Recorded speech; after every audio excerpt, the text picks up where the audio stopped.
Being accidentally fortunate is not the way to exist. This destiny business is a good insurance to handle your failure.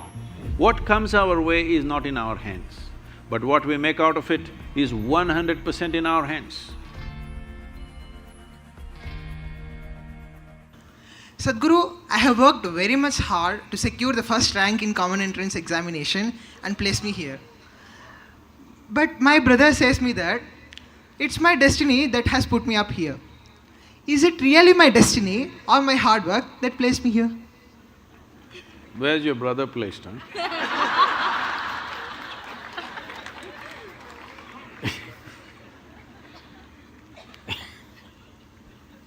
See, what people are generally calling as destiny is essentially what they end up creating unconsciously.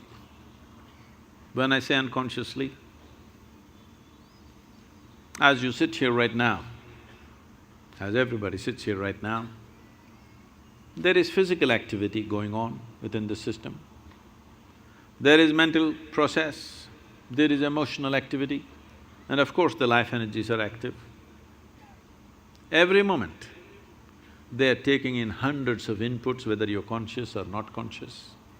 So if I ask you a question, since this morning, from the time you woke up till now, of these 4 dimensions of activity, how much have you conducted consciously? What percentage do you think? Few things. How much percentage do you think? 25%. You are very generous man. It's well below 1%. If you walk from there to there, there will be 25 different kind of smells that you're not conscious of, but the body registers and records. There are 100 different kinds of sounds that the body registers that you're not conscious of. Like this throughout the day and night, in wakefulness and sleep, this is happening. When you are only conscious of less than 1% of your activity, definitely life will look like an accident. Hello? When 99% of the things that you're doing unconsciously, definitely life will look accidental. If the accident… See, it is so happened, somebody fell off on the street and had a brain injury, after that suddenly, they started working their mathematics in a wonderful way. But that was only one. 1,000 other people who cracked their skull never recovered from that, or they died, or those who lived on much diminished. So, being accidentally fortunate is not the way to exist. So, whenever a pleasant accident happens, we say it's destiny.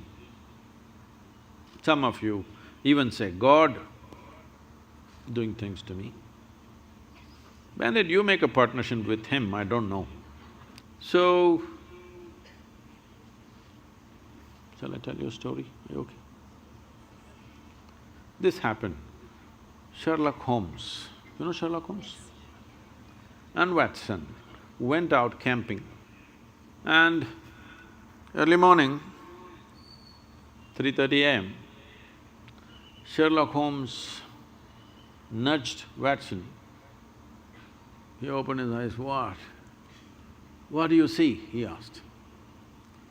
"Well, I see a clear sky and stars." "What does it mean to you?" He said, "Well, that means tomorrow is going to be a wonderful sunny day." Then he asked, "What does it mean to you?" He said, "It means someone has stolen our tent."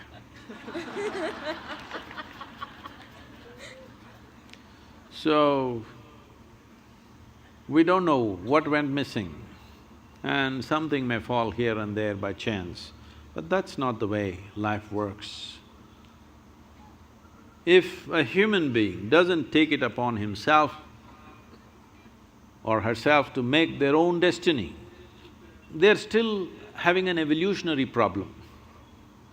That is, they are still not yet fully there. Because being human means this, that we can conduct our life consciously. Being human means this, that we can craft our life the way we want. But this destiny business is a good insurance to handle your failure. Whenever you fail, destiny, it's God's will. So this has been going on for a long time. This is not the fundamental nature of this culture. In this culture, we taught you right from ancient times, your life is your karma. Did we tell you or no? Nobody told you there is a God up there who will do things to you. We always told you, your life is your karma. This means your life is your making. No interstellar influence on you, it's you. Whatever, there are a million impacts on us, but what we make out of it is still us, isn't it? What is thrown at us is not in our hands. What comes our way is not in our hands, but what we make out of it is 100% in our hands. I must tell you this. When I first went to Coimbatore and we started setting up the yoga center, this is a country like this is very strange. Now they're all clapping their hands. But at that time, simply rumors, oh, they're doing drugs, they're doing something else, they're here to kill the wildlife, they're killing tigers, they're killing elephants, all kinds of things. Rumors going around, even media reporting these kind of things.